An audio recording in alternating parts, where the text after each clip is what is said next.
Most histories of the Korean War focus on troop movements, political brinkmanship, or headline battles, but one of the most consequential challenges was quietly fought in freezing silence: survival against the cold.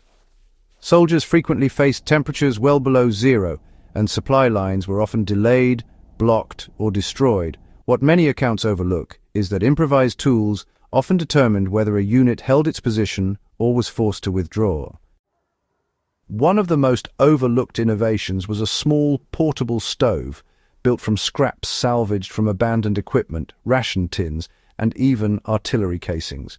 Despite its simplicity, it offered a reliable source of heat and cooking capability when standard-issue heaters failed. For anyone interested in the intersection of history, survival, and ingenuity, this is a story worth knowing. The cold of the Korean winter was as decisive a factor as any opposing army. Unlike the relatively temperate conditions of Europe in World War II, Korea presented mountainous terrain, unpredictable weather, and limited infrastructure. Soldiers in frontline outposts frequently faced nights in unheated positions with snow piling against their shelters.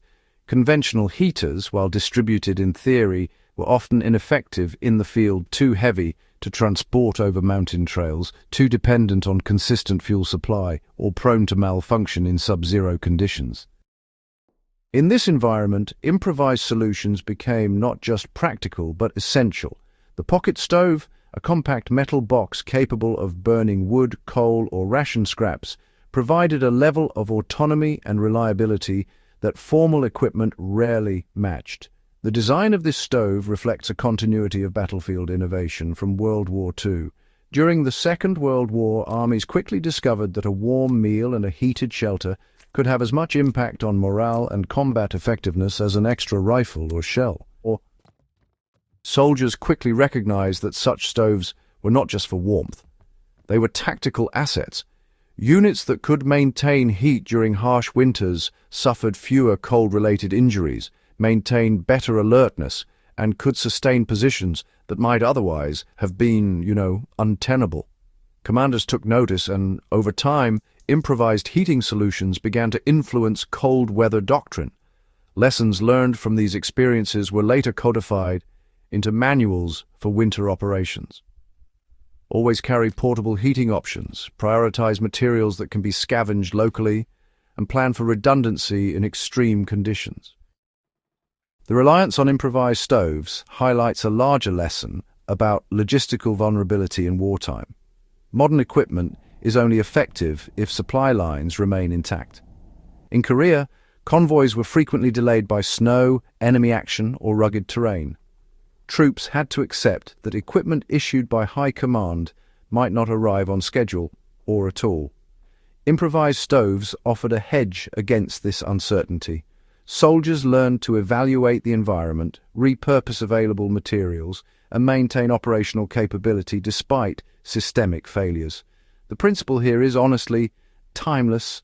Simplicity and adaptability often trump sophistication when conditions are unpredictable. The pocket stove also served a social and psychological function within isolated units.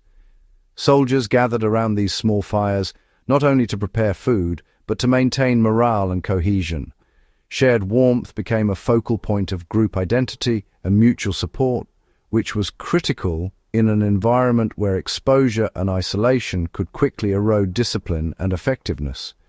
Military history often emphasizes strategy, tactics, and material, but human factors, resilience, ingenuity, and mutual support frequently determine outcomes in the harshest conditions. The stove, therefore, is as much a story of human adaptation as it is of engineering. This improvised technology influenced post-war approaches to survival and field operations. After the Korean War, military manuals increasingly emphasized the value of redundancy, portability, and adaptability in field equipment. Veterans who had relied on pocket stoves passed their knowledge to new recruits, ensuring continuity of practical techniques that formal manuals could not fully capture. In survivalist and bushcraft communities today, the stove has inspired modern equivalents. often built from readily available scraps. Its design underscores a core lesson. Knowledge of improvisation can be as crucial as formal tools when survival is at stake. So, to really understand the significance of the pocket stove, it's necessary to consider the strategic environment of the war. The Korean Peninsula, presented logistical and operational challenges that were really quite unlike those in Europe or the Pacific. Remote outposts, shifting front lines, and those harsh winters created an environment where, honestly, survival often mattered more than firepower. Units that were equipped with reliable, portable heating solutions could actually maintain operational tempo and morale, while others struggled with attrition from cold and exposure. In this context, small innovations like the pocket stove could surprisingly have disproportionate effects on the effectiveness of entire units. The lessons of the stove, they extend beyond the battlefield to broader human preparedness. It really demonstrates the value of resourcefulness. Identify what is available, repurpose it, and apply it to immediate needs. Soldiers who mastered improvised heating were not just reacting, they were anticipating challenges and mitigating risk through practical action.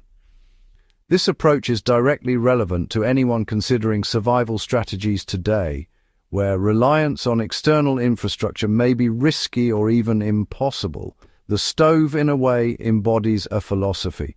Survival often depends on action, adaptability, and ingenuity rather than waiting for perfect tools. Studying these small, often overlooked tools helps us, I think, appreciate the everyday experiences of soldiers in extreme conditions. While grand battles and political maneuvers tend to dominate popular memory, the pocket stove reminds us that survival, comfort, and morale were decisive factors on the ground.